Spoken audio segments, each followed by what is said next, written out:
Success Mantra. We shape future. Hello everyone, welcome you all in today's The Hindu News Analysis. So prior getting into the details, let's have a sneak peek what is important for us in today's The Hindu. So first of all, what we have, a roadmap for India-European Union ties. Actually, this is on page number 7 and it becomes important because India has completed its 60 plus years with European Union and 75-year mark of independence. So this topic is important for us to read. Just have a look what exactly this relation is and what is important for our examination perspective. So what we will do, we will just cover up according to the map ताकि हमें याद रहे वो चीज. We will, हमारी retaining capacity increase होती है map देखने से, एक बेसिक अंडरस्टैंडिंग क्लियर हो जाए और फैक्ट्स जान लेना है regarding this relationship. The second aspect for today is the conflict over the Nagorno-Karabakh region. It's on page number 8 and this is regarding, again international topic it is, and it is regarding the Argentina and the other state disputes, and because it is a soft border disputes, there is Turkey and there is Russia is also in news because of this, and we hope कि आने वाले time में इस पे और भी editorials लिखे जाएं. और अभी के लिए जितना है we will discuss it and we will just complete it as per our examination demand. Right. The third topic for us is controversial visit of a Chinese vessel Hambantota. ये बहुत न्यूज में है, China Taiwan. So just you can just have a overlook on this, and what we will do, we will add up with the questions. And apart from questions, what we will do, we will focus on some not to be missed topic so that exams के लिए कुछ भी बचा न रह जाए. और आज का न्यूज़पेपर जरूर से पढ़िएगा, ये इंटरनेशनल एस्पेक्ट के लिए बहुत इंपॉर्टेंट है. ये नहीं कि अगर 15 अगस्त था तो कुछ इंपॉर्टेंट न्यूज़ आई नहीं, इंपॉर्टेंट न्यूज़ आई हैं, ये इंपॉर्टेंट है. जस्ट हैव अ लुक कि अगर इनमें से कोई भी एक पॉइंट आता है तो you will be able to answer it. और इसमें से जो बहुत इंपॉर्टेंट दो होने वाले हैं वो आपके लिए चाइनीज वाला वेसल है, बिकॉज चाइना ताइवान डिस्प्यूट बहुत ज्यादा न्यूज में है. तो एक बार कवर करके जाइएगा, कोई सरप्राइज एलिमेंट नहीं क्रिएट होना चाहिए एग्जाम में आपके लिए. उसके बाद जो फर्स्ट टॉपिक है इंडिया यूरोपियन यूनियन टाइज, वो एक इंपॉर्टेंट एस्पेक्ट है, but what we will do, we will just overlook what is important for us. So first of all, what is it? It is the road map for the India European Union ties. ये आपका पूरा editorial है. इस editorial में overall बात किया गया है यूरोपियन यूनियन से इंडिया के रिलेशन के बारे में. राइट, यूरोपियन यूनियन से इंडिया का रिलेशन क्या है, कब कब ये डेवलपमेंट हुआ, development of India and European union relationship, और इसमें हमारे लिए क्या इंपॉर्टेंट है. हमारे लिए इसमें इंपॉर्टेंट है द डेट्स जिसमें एग्रीमेंट साइन हुए. एग्रीमेंट के डेट हमें याद रखने हैं जो कि फैक्ट है, और हमारे एग्जामिनेशन में फैक्ट पे फोकस होता है, तो we will focus on the fact. We will learn about the European Union president and a little bit philosophy and understanding of map, ताकि कुछ भी छूटे ना. राइट, मैप क्यों जरूरी है? मैप इसलिए जरूरी हो जाता है क्योंकि आपके पास एक बेसिक अंडरस्टैंडिंग क्लियर हो जाती है कि जब आप पढ़ो तो आपको पता लगे कि हाँ यूरोपियन यूनियन कहाँ है, इंडिया कहाँ है, कैसे उसका ज्योग्राफिकल सिग्निफिकेंस अराइज होता है. राइट, तो मैप इसीलिए बस इंपॉर्टेंट हो जाता है. एग्जामिनेशन पर्सपेक्टिव के लिए मैप उतना इंपॉर्टेंट नहीं है, but for your understanding map is very important. Right, coming to the next aspect, तो ये आपका मैप है. ये एक्चुअली कोविड के टाइम का है जब इंडिया ने बैन किया था कुछ फ्लाइट्स को यूरोपियन यूनियन से. ठीक है, तो वो ये वाला मैप है, but we will not focus on that thing. But ये मैप मैंने इसलिए लिया because it gives you a basic understanding कि सर इंडिया और यूरोपियन यूनियन कैसे कैसे लाई करता है. राइट, ये हो गया आपका इंडिया, ये हो गया यूरोपियन यूनियन. राइट, इंडिया और यूरोपियन यूनियन समझ गए कि सर ये पूरा यूरोपियन यूनियन है. हम डिटेल करेंगे अभी डिस्कशन की what exactly this European Union is, but इसमें हमारे लिए कुछ इंपॉर्टेंट चीज है जो मैं आपको मैप के पर्सपेक्टिव से समझाना चाहूंगा. वो चलिए एक मैप ड्रॉ कर लेते हैं इंडिया और यूरोपियन यूनियन के कॉन्टेक्स्ट में. राइट, तो ये तो हमारा इंडिया हो गया. राइट,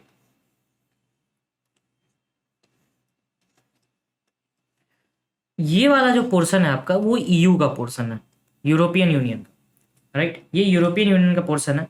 यहां पर आपका रेड सी आता है, रेड सी आता है यहां पर. राइट, रेड सी आता है. यहां पर आपको गल्फ ऑफ आदेन आएगा, Gulf of Aden. Right, Gulf of Aden आता है. फिर ये वाला जो रीजन है आपके लिए, जो रेड सी के ऊपर वाला रीजन है, वो आपका हो गया सुएज कैनाल. सुएज कैनाल हो गया. और जो इधर से जो रीजन आपका अराइज होता है यहां पर, इसे हम कहते हैं ब्लैक सी. ये मैंने इसलिए बताया था कि आपको एक आइडिया हो जाए कि सर एग्जैक्टली ये कैसे फंक्शन करता है, राइट, ये कैसे फंक्शन करता है। ये आपके लिए हो गया ब्लैक सी, ये हो गया सुएज कैनाल, ये हो गया रेड सी। तो किस कैनाल से सेपरेट हो रहा है? ब्लैक सुएज कैनाल ब्लैक सी और रेड सी से। रेड सी के पास कौन सा गल्फ है? गल्फ ऑफ आदेन है, राइट। और ये रहा यूरोपियन यूनियन।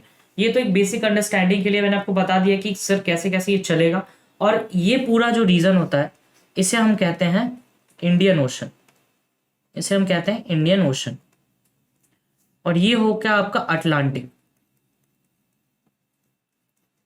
ये हो गया आपका अटलांटिक, राइट। एक चीज और यहां पर हम ऐड करेंगे, एक चीज और ऐड करेंगे, जो ये यहां पे ब्लैक सी के पास वाला पोर्शन है उसको हम कहते हैं मेडिटेरेनियन सी, मेडिटेरेनियन सी। तो यूरोपियन यूनियन से कोई भी मतलब डिस्टेंस ट्रैवल होगा वो बाय एयर हो सकता है और बाय बाय शिप होगा, राइट, बाय वाटर होगा। तो वाटर से हमारा डिस्टेंस काफी अच्छा इनके साथ है क्योंकि बीच में मेडिटेरेनियन सी है, रेड सी है, सुएज कैनाल भी है, और एक आपको मिल जाएगा कैस्पियन सी। एक छोटा सा कैस्पियन सी आपको इस रीजन में मिल जाएगा, Caspian Sea. And I am advising you कि इस मैप के साथ साथ आप एक ज्योग्राफिकल मैप भी ओपन करें वर्ल्ड पॉलिटिक्स में, और उस मैप में ये सर्च करें Caspian Sea, Suez Canal, Black Sea, Red Sea, Gulf of Aden and Mediterranean Sea. इन कुछ चीजों को आप याद रखें। ब्लैक सी कहां पर है ये याद रखें, और यूरोपियन यूनियन का ये डिटेल आपको याद होना चाहिए, राइट। तो ये कुछ इंपॉर्टेंट एस्पेक्ट्स हैं इस मैप के पर्सपेक्टिव से, जो कि यूरोपियन यूनियन में एक इंपॉर्टेंट रोल प्ले करेगा और आपको समझने में आसानी होगी। जब आप ये आर्टिकल आप पढ़ेंगे तो you will have a good understanding कि हाँ किस तरह से ये टॉपिक मूव करेगा। तो ये था ओरिजिनल मैप जो मैंने आपको दिखाया। तो अगर आप देखेंगे तो मैं मार्क कर देता हूँ किस किस रीजन में अभी जो मैंने बताया है। जब आप मैप देखेंगे तो आपको ईरान के साथ यहाँ पर गल्फ ऑफ आदेन मिल जाएगा, यहाँ पर आपको रेड सी मिल जाएगा, राइट, इधर कहीं पे ब्लैक सी मिल जाएगा, यहाँ पे मेडिटेरेनियन सी मिल जाएगी, यहाँ पे इंडियन ओशन मिल जाएगा। तो इस तरह से ये कनेक्शन होता है क्रिएट, राइट, कि सुएज कैनाल से होते हुए आप यूरोपियन यूनियन जा सकते हैं, राइट। तो ये एक इंपॉर्टेंट एस्पेक्ट है मैप के पर्सपेक्टिव से अगर देखा जाए तो मैप आई गेस कि आपको एक क्लियर हो गया होगा ओवरव्यू मैप का। Coming to the next aspect, what is next? European Union के बारे में फैक्ट्स को जाना जो आपके लिए बहुत इंपॉर्टेंट है। यूरोपियन यूनियन 19+8 मेंबर का एक ग्रुप है। जो हम लोगों ने एक मैप बनाया था अभी, उस मैप में 19+8 मेंबर का एक ग्रुप है, उसे हम कहते हैं यूरोपियन यूनियन। 19+8 क्यों बोला? ओवरऑल 27 है। ये फैक्ट्स आपके लिए बहुत इंपॉर्टेंट है, 19+8 का फैक्ट, राइट। 19 जो है उनका करेंसी है यूरो, और 8 जो है वो है नॉन यूरो। तो आपको ये याद रखना है euro and non euro members कौन कौन है, राइट। इसमें मैंने यहां मेंशन भी किया 19 countries use euro as their official currency, right, ये चीज याद होनी चाहिए। 8 यूरोपियन यूनियन मेंबर्स जो है बल्गारिया, क्रोशिया, चेक Republic, Denmark, Hungary, Poland, Romania and Sweden, इनका यूरो नहीं होता है ऑफिशियल करेंसी, राइट। तो 19+8 इस हिसाब से याद रखना है ताकि आपको दोनों चीजें याद रहेंगी, 27 countries, 19 euro countries and 8 non euro countries, ठीक है। यूरोपियन यूनियन कब फॉर्म हुआ था? 1993 में by a treaty, Maastricht treaty, right. इस ट्रीटी का नाम याद रखना है, डेट याद रखनी है, 27 कंट्रीज याद रखने हैं, और 19+8 का एक फॉर्मूला याद रखना है जिससे आपको ये याद रहेगा कि exactly how many countries have their official currency as euro and how many of don't have official currency as euro. तो ये कुछ इंपॉर्टेंट एस्पेक्ट्स हैं, ये कुछ इंपॉर्टेंट फैक्ट्स हैं यूरोपियन यूनियन के रिगार्डिंग, राइट। मैप भी मैंने आपको एक ओवरव्यू दिया जिससे आपको क्लियर होगा कि एग्जैक्टली यूरोपियन यूनियन की अगर जब आप ये आर्टिकल पढ़ेंगे तो आपको क्लियर होगा कि वो ट्रेड क्यों इंपॉर्टेंट है, राइट, क्योंकि बहुत सारी कंट्रीज हैं ऊपर नीचे, राइट। तो आते हैं इसका नेक्स्ट एस्पेक्ट पर। यूरोपियन यूनियन और इंडिया का जो रिलेशन है वो 1962 से स्टार्ट हुआ, राइट। तो आपके माइंड में क्वेश्चन आया होगा सर यूरोपियन यूनियन तो 1993 में आया, तो रिलेशन 1962 में कैसे आया? देखिए बेसिकली जो कंट्रीज हैं एक बार में 27 कंट्रीज नहीं आ गई, दे केम एडिंग अप, राइट, वो धीरे धीरे ऐड होते गए। तो 1962 में इंडिया का रिलेशन स्टैब्लिश हुआ था, बट ऑफिशियली जो कहें कि डिप्लोमेटिक जो रिलेशंस होते हैं वो 1962 में स्टार्ट हो गए। लाइक हमारे डिप्लोमेट्स वहां जाने लगे, उनके डिप्लोमेट्स हमारे यहाँ आने लगे, राइट। तो एस्टैब्लिश हो गया डिप्लोमेटिक रिलेशनशिप। ये पहला इंपॉर्टेंट आपका क्रोनोलॉजी जो मैंने बताया था कि आपको फैक्ट्स कुछ याद रखने पड़ेंगे, कुछ डेट्स याद रखने पड़ेंगे। तो फर्स्ट डिप्लोमेटिक रिलेशन कब हुआ था इंडिया और यूरोपियन यूनियन का? 1962 में हुआ था, ये बहुत अच्छे से याद होना चाहिए। और उसके बाद एक कोऑपरेशन एग्रीमेंट साइन हुआ 1994 में। ये सेकेंड इंपॉर्टेंट फैक्ट जो आपके लिए इंपॉर्टेंट है, राइट। अगर आपकी यूरोपियन यूनियन पे पैराग्राफ आता है तो आप एक्सपेक्ट कर सकते हैं इस टाइप के क्वेश्चन कि डिप्लोमेटिक रिलेशन किस ईयर में स्टैब्लिश हुआ, कोऑपरेशन एग्रीमेंट कब साइन हुआ, 1994 में। इंडिया यूरोपियन यूनियन की पहली समिट कहाँ हुई थी, लिस्बॉन में। Lisbon, Palestine, place in Lisbon, place in Lisbon में हुई थी। कब हुई थी, 2028 जून को। 28 जून आप छोड़ भी दो तो चलेगा, but you should be aware about कि ये लिस्बॉन में पहली बार इनकी समिट हुई थी, एंगेजमेंट समिट हुई थी बेसिकली। देखिए स्टार्टिंग में जब आप देखेंगे इस आर्टिकल को तो इंडिया और यूरोपियन यूनियन के जो रिलेशंस थे वो इकोनॉमिक बेस्ड थे, राइट। लेकिन धीरे धीरे विद द एग्रीमेंट साइन, जब इस एग्रीमेंट के बाद साइन हुआ एक स्ट्रेटेजिक पार्टनरशिप एग्रीमेंट 2004 में, स्ट्रेटेजिक पार्टनरशिप एग्रीमेंट 2004 में, राइट। वो कहाँ हुआ था, हैग में साइन हुआ था। इस एग्रीमेंट के बाद political, diplomatic, economic, social, cultural और even went to the military exercises, यहां तक हमारे डेवलपमेंट्स इनके साथ हुए।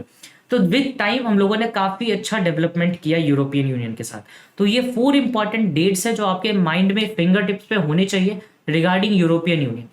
अगर कोई डेट आता है तो इन्हीं में से आएगा, नहीं तो नहीं आएगा, राइट। डिप्लोमेटिक रिलेशन कब साइन हुआ था, 1962 में साइन हुआ था। कोऑपरेशन एग्रीमेंट 1994 में। यूरोपियन यूनियन की समिट लिस्बॉन में कब साइन हुई थी, 2000 में। स्ट्रेटेजिक पार्टनरशिप समिट कब हुई थी, 2004 में, द हेग में साइन हुई थी। तो ये कुछ इंपॉर्टेंट एस्पेक्ट जो आपके क्लैड, एलेट, सिम्बायोसिस किसी भी एग्जाम के लिए ले लीजिए, अगर आता है तो ये क्वेश्चन जरूर आएगा। इवन डीयू भी आपसे ईयर डायरेक्टली पूछ सकता है, और ये काफी कंफ्यूजिंग है if you don't remember it, right. तो याद करना है इसे at what ever cost.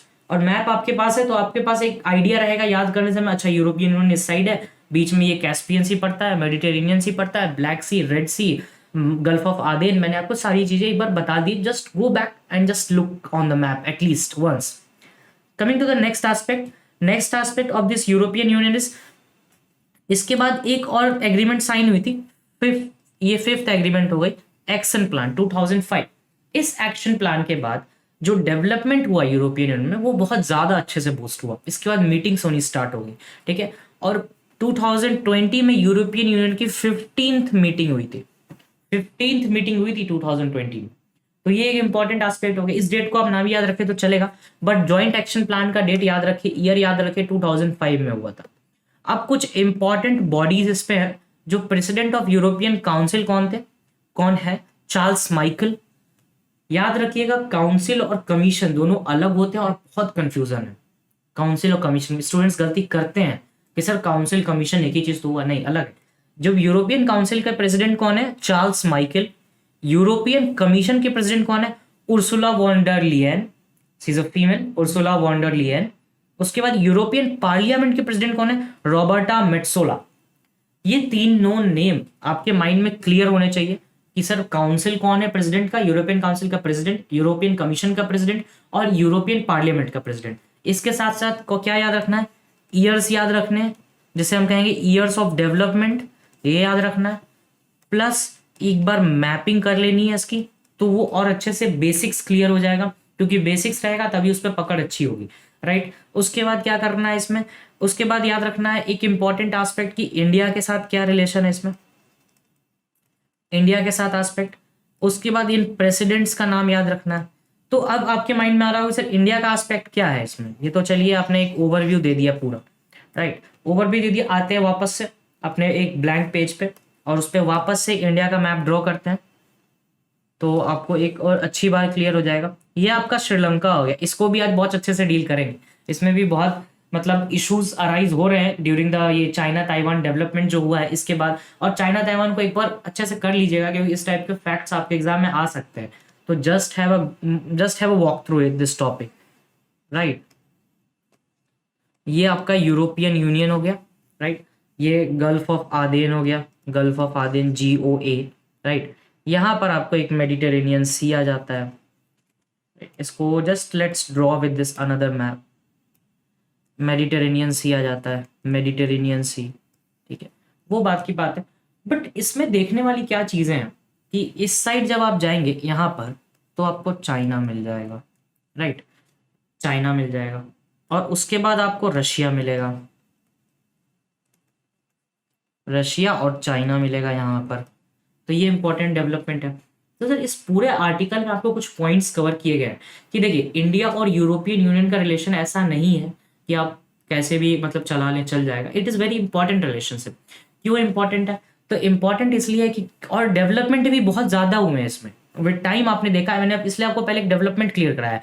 1962, 1994, 2000, 2005 action plan तक हम लोग आए हैं। 2004 में स्ट्रेटेजिक पार्टनरशिप साइन हुई, राइट। और 2020 में 15th मीटिंग भी हुई यूरोपियन यूनियन के साथ। और यूरोपियन काउंसिल प्रेसिडेंट, कमीशन के प्रेसिडेंट और पार्लियामेंट के प्रेसिडेंट सब मैंने आपको बता दिया। तो इस पूरे फैक्ट को तो याद रखना जरूरी है, लेकिन अगर इस आर्टिकल के बेसिस पे हम जाएं तो इसने बताया है कि यूरोपियन यूनियन के साथ इंडिया के रिलेशंस के साथ क्या क्या आपके ड्रॉबैक्स आ सकते हैं। तो सबसे पहले यूरोपियन यूनियन जो है उसके चाइना के साथ अच्छे रिलेशन है, राइट। यूरोपियन यूनियन के चाइना के साथ अच्छे रिलेशन है और हमारे चाइना के साथ थोड़े रिलेशंस उतने अच्छे नहीं है। तो एक ये इंपॉर्टेंट एस्पेक्ट हो गया। Second, Russia. जब रशिया ने यूक्रेन पे वॉर किया तो यूरोपियन यूनियन ने क्या कहा था कि मोरालिटी के ग्राउंड पे हम सैंक्शंस लगाएंगे और रशिया से हम किसी भी तरह का एक्सपोर्ट इंपोर्ट नहीं करेंगे, राइट। इन्होंने ये कह दिया। लेकिन यूरोपियन यूनियन, जर्मनी में ही आपने देखा होगा अभी रिसेंटली एक नॉर्ड पाइपलाइन लिया इन्होंने फाइनली, क्योंकि बिना ये लोग इलेक्ट्रिसिटी के नहीं रह सकते, is not possible for them. तो नॉर्ड पाइपलाइन था। बताइएगा उस नॉर्ड पाइपलाइन का नाम क्या था जो जर्मनी में गया था रशिया से। तो इंडिया ने कहा सर ये तो आपका डबल स्टैंडर्ड एटीट्यूड हो गया। एक बात तो आप कहते हो कि आपको करना नहीं है, इनको मोरालिटी ग्राउंड पे आपको रोक देना, एक बार कहना है कि नहीं सर हम लेंगे। तो ये एक प्रॉब्लम क्रिएट कर रहा है। तो इंडिया का रशिया का स्टैंड और चाइना के लिए यूरोपियन यूनियन का चाइना के लिए स्टैंड, ये दोनों एक प्रॉब्लमेटिक डिक्लेयर करता है। इवन अगर आप सेकेंड एस्पेक्ट पे देखें तो Russia has a good relationship with China. Russia has a good relationship with China. तो अगर रशिया इन फ्यूचर कुछ ऐसे स्टेप्स लेता है जो कि चाइना के फेवर में, इंडिया के फेवर में नहीं है, तो what we need to do, we need to maintain our relationship with other nations also. We should not be a dependent on Russia. Russia पर डिपेंडेंट नहीं रहना है, हमें अपने रिलेशंस को ब्रॉड करना है। Broad in the sense European Union के साथ अच्छे रिलेशन स्टैब्लिश करने हैं। तो वही हम कर रहे हैं, और ये पूरा आर्टिकल उसी सेंस में लिखा गया है। तो इसको आप देखिएगा अच्छे से, इसलिए ये इंपॉर्टेंट है टॉपिक। मैंने आपको इसका इंपॉर्टेंस भी बता दिया कि और यूरोपियन यूनियन के काफ़ी सारे कंपनीज जो है वो इंडिया के थ्रू मतलब इनका एम्प्लॉयमेंट अच्छा जनरेट होता है, राइट। तो ये फोकस करना जरूरी है कि यूरोपियन यूनियन के साथ रिलेशन क्यों स्टेब्लिश करना है सर हमें। तो इसीलिए करना है कि हमें डिपेंडेंसी नहीं दिखानी है रशिया के ऊपर। और इसमें जो फैक्ट्स मैंने आपको बताए हैं, 27 countries, 19+8, who is using euro, who is not using euro, किस ट्रीटी के थ्रू साइन हुई थी, ये पूरा इस पूरे टॉपिक में मेंशन्ड है। इसमें आएंगे तो मैंने डेट्स बहुत ही स्ट्रेटेजिक वाइज आपको बताया और क्रोनोलॉजी से वो डेट्स लिखे हुए हैं। Coming to the next part, president के बारे में भी बताएगा किसके किस कौन से प्रेसिडेंट है। सो ये पूरा यूरोपियन यूनियन और इंडिया का कवर हो गया। Coming to the next aspect, ये एक्सप्लेनर का बहुत ही अच्छा टॉपिक लिखा हुआ है, the conflict over the Nagorno and Karabakh. ये रीजन है जो कि अर्जेंटीना का एक बहुत इंपॉर्टेंट क्राइसिस होल्ड कर रहा है। इस पूरे आर्टिकल को जो आप पढ़ेंगे तो इसमें पूरा आपको इस पूरे इशू के बारे में पता लगेगा। लेकिन एक थोड़ा सा डाइसी है कि आपको समझने में प्रॉब्लम हुआ कि कैसे रशिया मूव कर रहा है, क्यों रशिया एंटर कर रहा है, क्यों टर्की एंटर कर रहा है। टर्की नेटो का पार्ट है, रशिया नेटो का पार्ट नहीं है। क्यों अर्जेंटीना ने एक्वायर कर लिया इजीली, अर्मेनिया ने नहीं एक्वायर कर पाया, क्या इसका ज्योग्राफिकल सिग्निफिकेंस है, इन सबको जानेंगे हम। और हमारे लिए क्या इंपॉर्टेंट है ये भी देखेंगे। एंड आई होप कि आने वाले टाइम पे इस पे भी कुछ डिटेल में लिखा जाए। तो let's come to the next part. This is the map of Armenia and Argentina. देखिए ये रहा आपका Azerbaijan, sorry my bad, Argentina नहीं है, अजरबैजान है।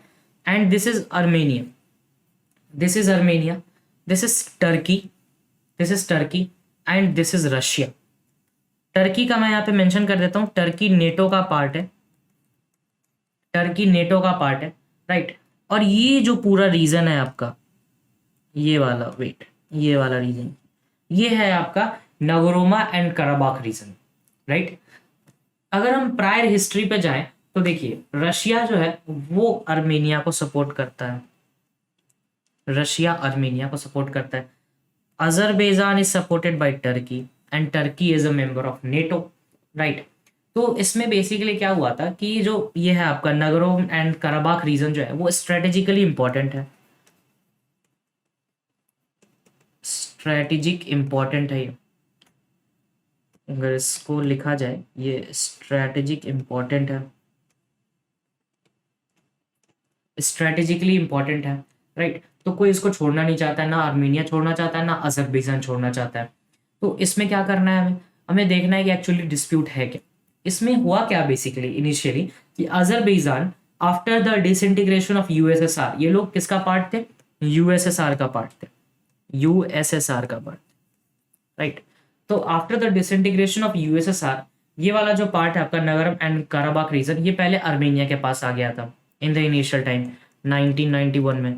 लेकिन आफ्टर द वॉर अजरबैजान ने वापस आर्मेनिया से ले लिया, ठीक है। तो आर्मेनिया ने क्लेम किया कि सर ये तो मेरा पार्ट है, आप कैसे ले गए।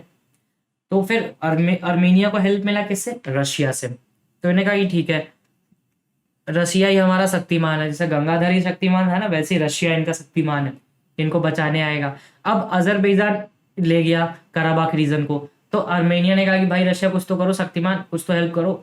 तो रशिया ने कहा ठीक है रुक जाओ, करते हैं कुछ करते हैं। तो अजरबैजान उसका कुछ पार्ट ले गया, सम पार्ट जो आपको ये रेड में दिख रहा है, राइट, ये कुछ पार्ट ले गया।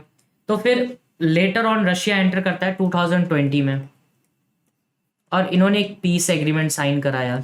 अब आपके पास एक क्वेश्चन आएगा, सर रशिया ने पहले इंटरवीन क्यों नहीं किया। रशिया ने पहले इंटरवीन इसलिए नहीं किया क्योंकि टर्की यहाँ पर था।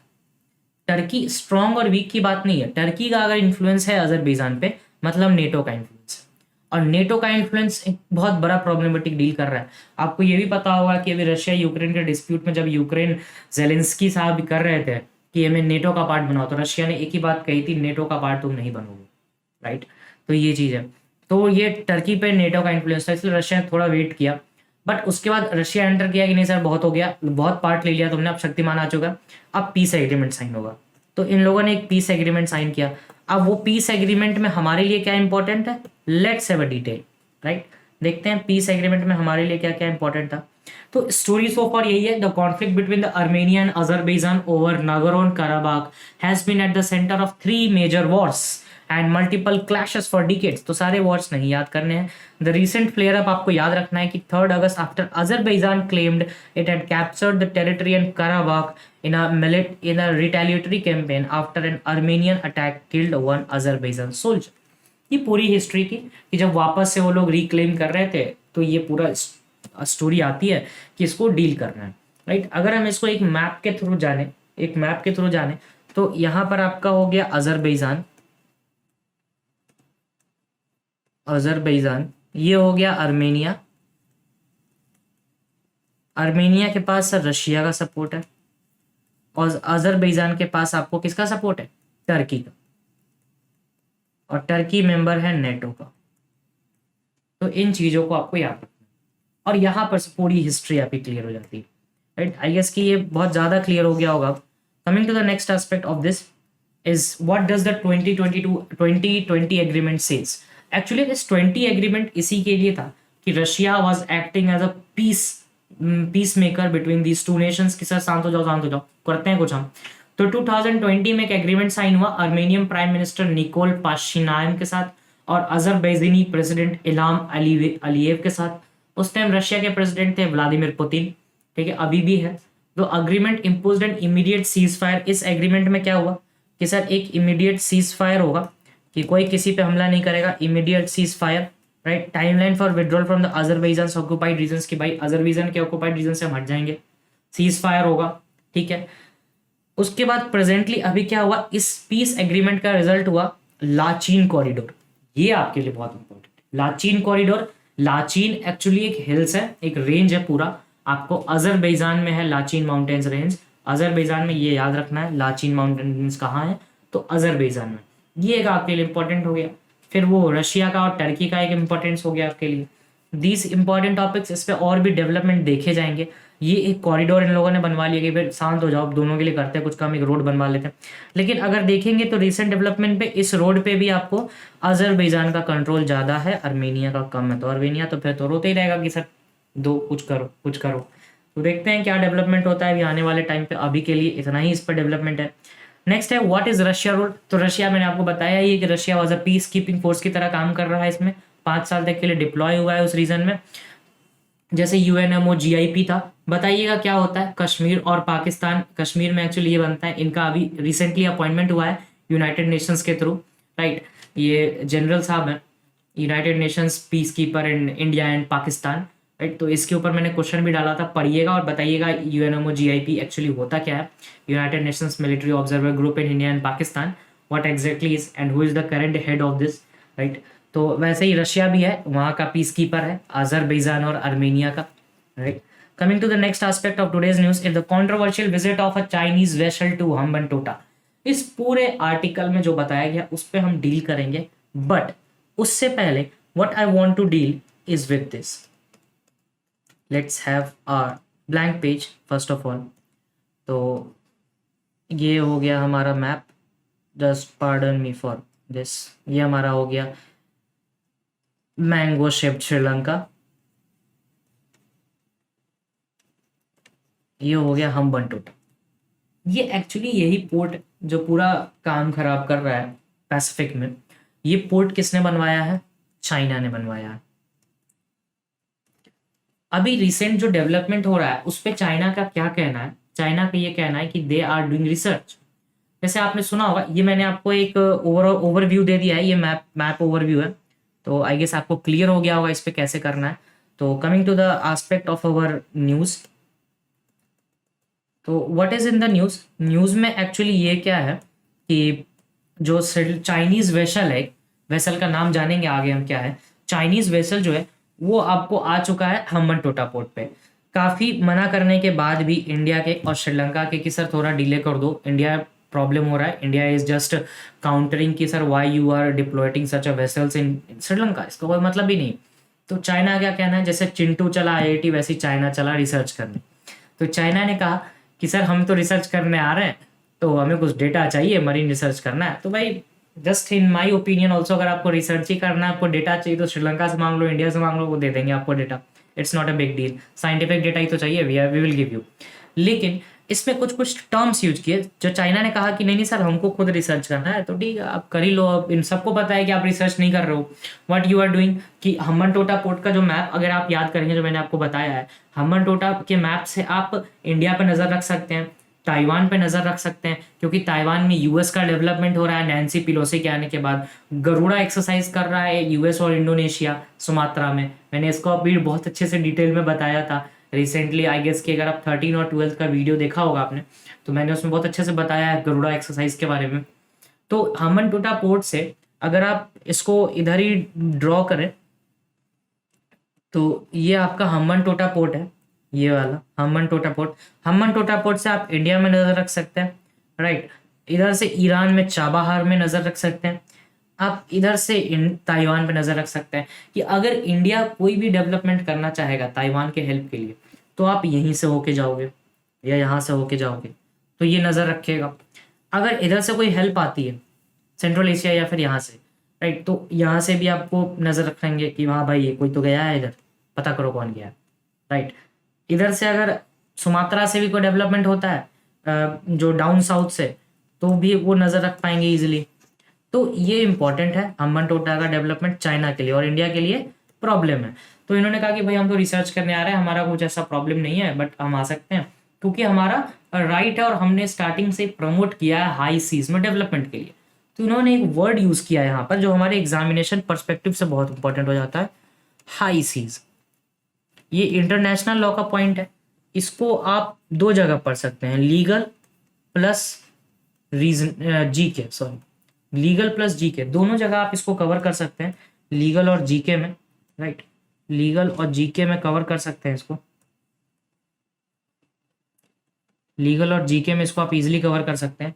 तो हाई सीज के बारे में जानेंगे और उस पूरे डेवलपमेंट के बारे में ओवरव्यू देंगे।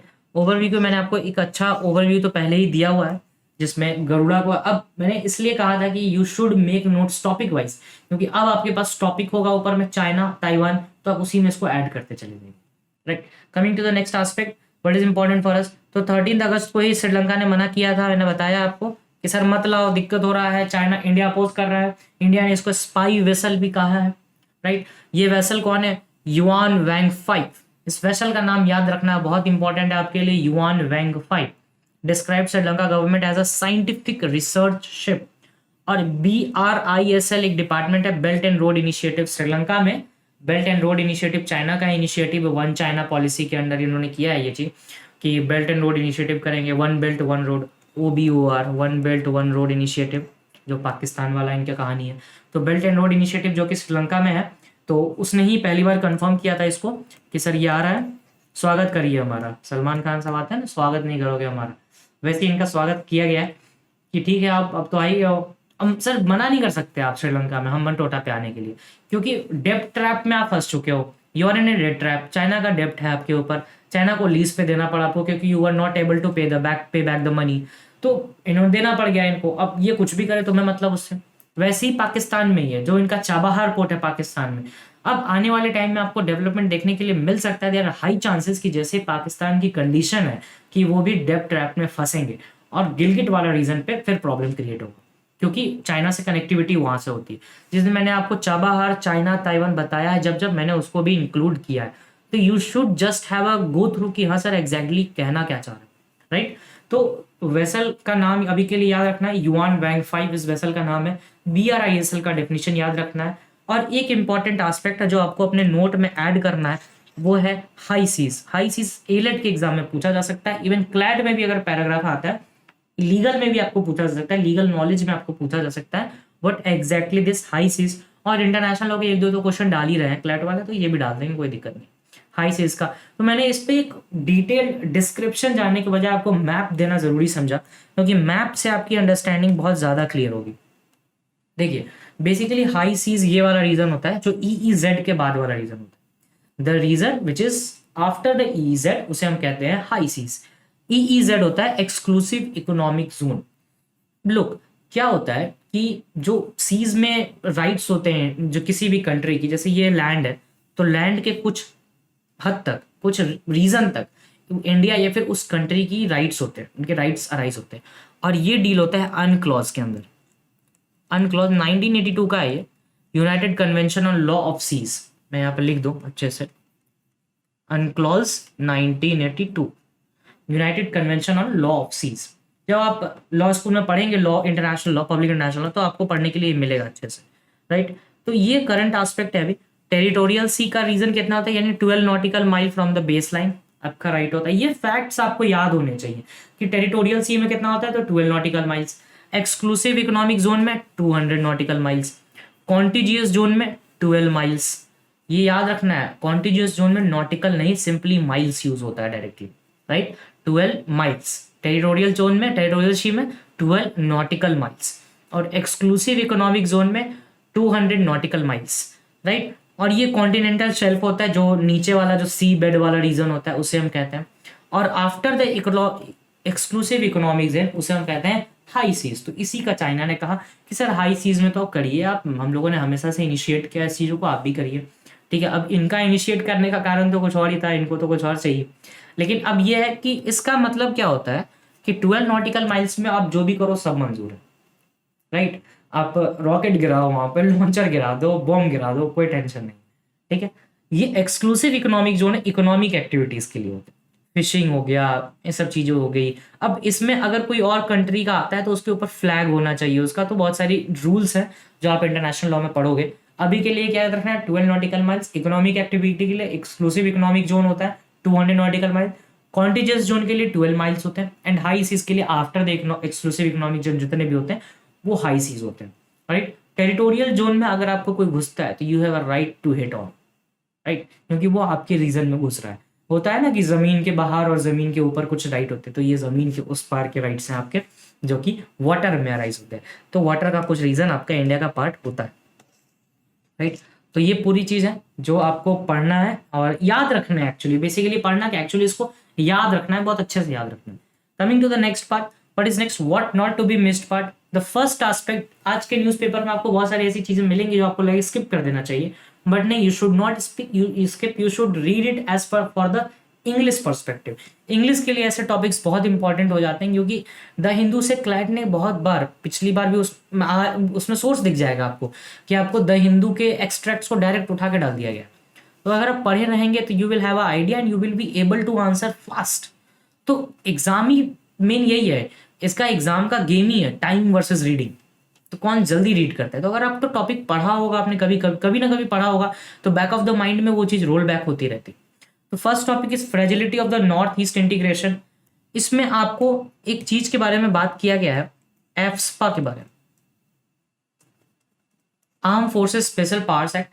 ये पढ़ लीजिएगा, इसका ईयर याद रखिएगा, बताइएगा किस ईयर में एफस्पा आया था। 1958 में आया था, मैं बता देता हूँ आपको, but just have a reading on this, इसको पढ़िएगा। और नॉर्थ ईस्ट रीजन को कनेक्टिविटी के बारे में बताया गया है कि सर नॉर्थ ईस्ट भी इंडिया का पार्ट है, आप इसे अपना समझिए, ये आपका इंटीग्रल पार्ट है, you should respect it, right. ये नहीं कि जब गोल्ड मेडल आया तो नॉर्थ ईस्ट हमारा और जब बाढ़ आया तो नॉर्थ ईस्ट को हम जानते नहीं, ऐसा नहीं करना है। नॉर्थ ईस्ट भी हमारा इंटीग्रल पार्ट ही है and we should just appreciate कि how much thing North East gives us, right. तो इसको पढ़ना है आपको। Temples that Jawaharlal Nehru build, temple के बारे में बिल्कुल बात नहीं हुई है इसमें। इस पूरे आर्टिकल में आपको IITs, IIM, DRDO, इसरो जो नेहरूवियन गवर्नमेंट ने सेटअप की है in the initial years of independence, उसको पढ़ना। आपको बहुत अच्छी चीजें मिलेंगी इसमें पढ़ने के लिए कि कितना डेवलपमेंट हुआ है उस टाइम पे, 1950 से लेकर 70s के टाइम पर कितना अच्छे लेवल पर डेवलपमेंट हुआ है। तो उस चीज के बारे में बताया गया, सेक्युलर का कॉन्सेप्ट बताया गया, पढ़िएगा क्या होता है। The shackles of 1860 needs to go, ये बेसिकली IPC के ऊपर है, IPC 1860 जो कि कॉलोनियल है, राइट, कॉलोनियल लॉ है ये। बेसिकली आप भी जब लॉ स्कूल में आएंगे तो आपको IPC पढ़ना बहुत ज़रूरी होगा किसी भी चीज़ के लिए, इवन फॉर द जुडिशियरी और एनी अदर एग्जामिनेशन, अगर आप प्रैक्टिस करते हैं तो भी आपको ज़रूरी है ये। तो पढ़िएगा ये आर्टिकल पूरा, ये बेसिकली फिलोसफी बेस्ड आर्टिकल है, तो आपको जस्ट एक बार पढ़ना चाहिए इंटरेस्ट के लिए, और पढ़ना चाहिए, ज़रूर से पढ़ना चाहिए। नहीं सर ऐसा नहीं होगा एग्जाम की नहीं पढ़ेंगे चल जाएगा, it is all about reading. अगर रैंक अच्छी लानी है तो इंग्लिश पे काम अच्छे से करना होगा, और अभी से करिए। और ये सब चीज़ें हैं जो आपको मार्क्स दिलवा सकती हैं, जितनी आपकी रीडिंग हैबिट अच्छी होगी उतने अच्छे मार्क्स आएंगे। So coming to the next aspect of today's news, first is the check your learning part. बताइएगा इसका आंसर, ये क्वेश्चन है, I am just stop the screen and answer it. ये जो भी आंसर होगा इसका, वो जयंती भी मनाई गई है रिसेंटली, इसीलिए मैंने ये क्वेश्चन डाला है 75th of year of independence में, ठीक है। 76th बोलिए, 75th बोलिए, ठीक है। और ये जिस पर्सन का ये आंसर है वो भी, उनकी जयंती भी मनाई जा रही है। बताइएगा कौन सी फ्रीडम फाइटर है। Coming to the next question, is the Udara Shakti is a bilateral military exercises, बहुत हो रहे हैं, इवन चाइना दूसरा मिलिट्री एक्सरसाइज करने वाला है चाइना ताइवान में डेवलप, तो ये इंपॉर्टेंट हो जाता है। और हाँ, इसका आंसर नेपाल नहीं है, राइट।